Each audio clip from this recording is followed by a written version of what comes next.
Paano kaya kung ang dimension ng oras ay parang yung tatlong dimensions ng space na ginagalawan natin? Paano kung pwede kang mag-travel sa past at sa future tulad ng paggalaw mo pa right, pa left, pa up o pa down? Kaya mo bang baguhin ang nakaraan? At kung nagawa mo, magkakaroon ba ng time paradox? Anong klaseng time machine ba ang kailangan mong gawin? Ito ang ambing PH. At ito ang mangyayari kung makakapag-travel ka sa oras. Ilang beses mo na bang hiniling na sana may time machine ka para ma-skip ang nakakaboring na meeting o para makapili ng mas magandang comeback sa argument niyo last week? Ang time travel ay parang wild fantasy lang na nangyayari sa sci-fi movies. Pero nagta-travel tayo sa oras araw-araw. Nalaman ni Albert Einstein na ang oras ay hindi constant, kundi patuloy na gumagalaw pasulong at gumagalaw din tayo kasama nito. Ayon kay Einstein, ang oras ay ang ika-4 na dimensyon, kasama ng 3-dimensional space. Ito ay pinagsama sa isang 4-dimensional continuum, ang space-time. Kung iisipin mo ang paglalakbay sa kalawakan, ang paggalaw pataas ay medyo mahirap maliban kung sumakay tayo ng eroplano o umakyat man lang sa hagdan. Kaya, baka wala pa lang tayong nabubuong tamang makina para maglakbay sa oras. Theoretically, posible ang paggawa ng time machine, pero hindi ito magmumukhang ganito. O ganito, mas magiging ganito. Dahil ang sikreto sa time travel ay wala sa kakaibang uri ng materya. Ang kailangan mo ay isang spaceship na halos kasing bilis ng liwanag.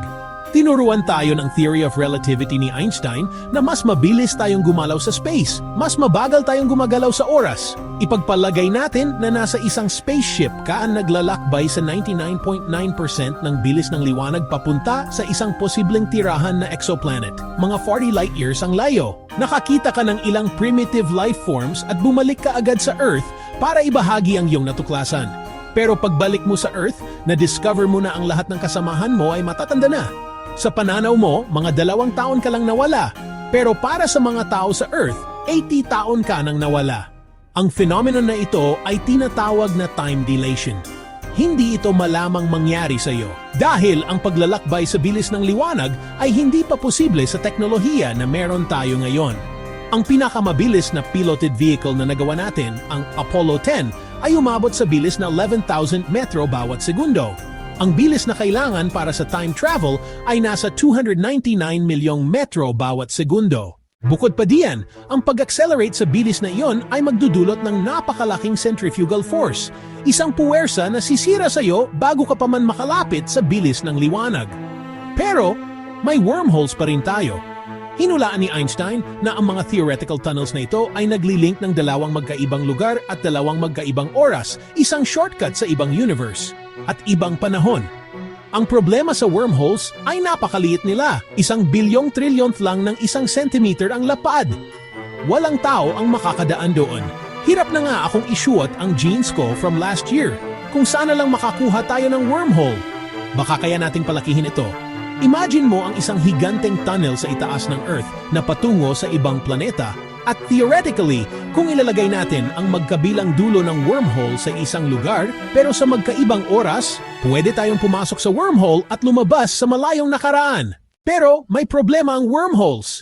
Napakaikli ng buhay nila at ang paglalakbay sa nakaraan ay magdudulot ng mga paradox. Tulad ng kung saan babalik ka sa nakaraan at kukumbinsihin mo ang lola mo na huwag magpakasal tapos hindi ipapanganak ng lola mo ang tatay mo at hindi kanya magkakaroon.